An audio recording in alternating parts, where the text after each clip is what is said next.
เอาเขาโปรโมทนาบุญน้ำเท่าอีคิวมารวมต่อยอดเป็นจำนวนปัจจัยอยู่50,000 กีบอีคิวได้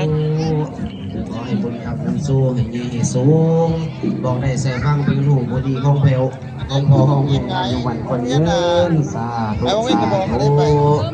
อากับขอเฮียนซื้อเจริญพรเด้อเอาตนญาติโยมผู้ใดยังมารวมต่อยอดบุญยอดกุศล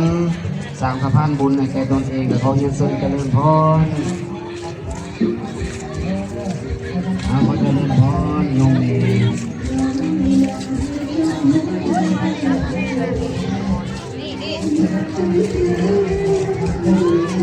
เอาขอบุญพัฒนา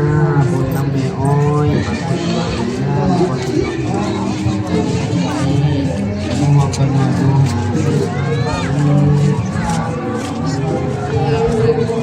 เอามาที่นี่เอามามัดจ้ะ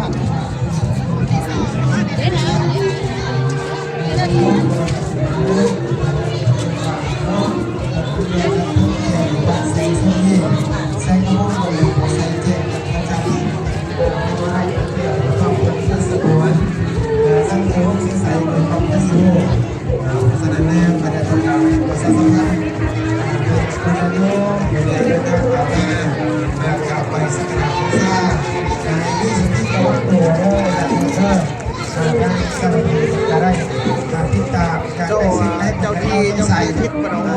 นี่นะถ้าผมเป็นปอดครับมีแล้วแนวเป็นเพราะว่าฟันผู้มันหลายอะไรผมควายอยู่เอาเพื่อนผมมีปอดปะเดี๋ยวว่าเอาโฆษณาเนี่ย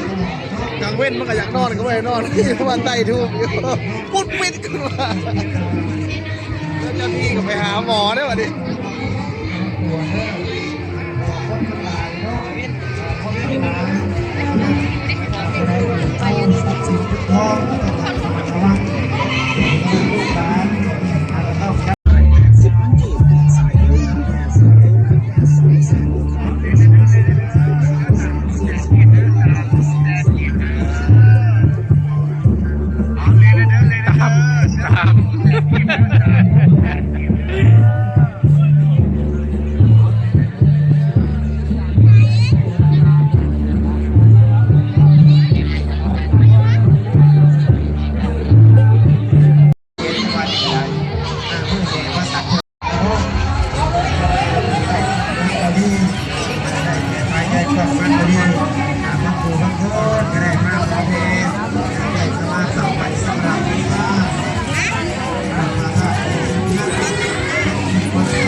ไม่ก็ยังทำอีทอยู่หมดแล้ว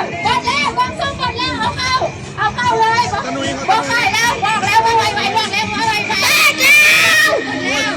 50,000โอ้เก่งเด้อเอาวะพี่น้องสบู่เอาเลย100,000ทีมแรกอีกแล้วโอ้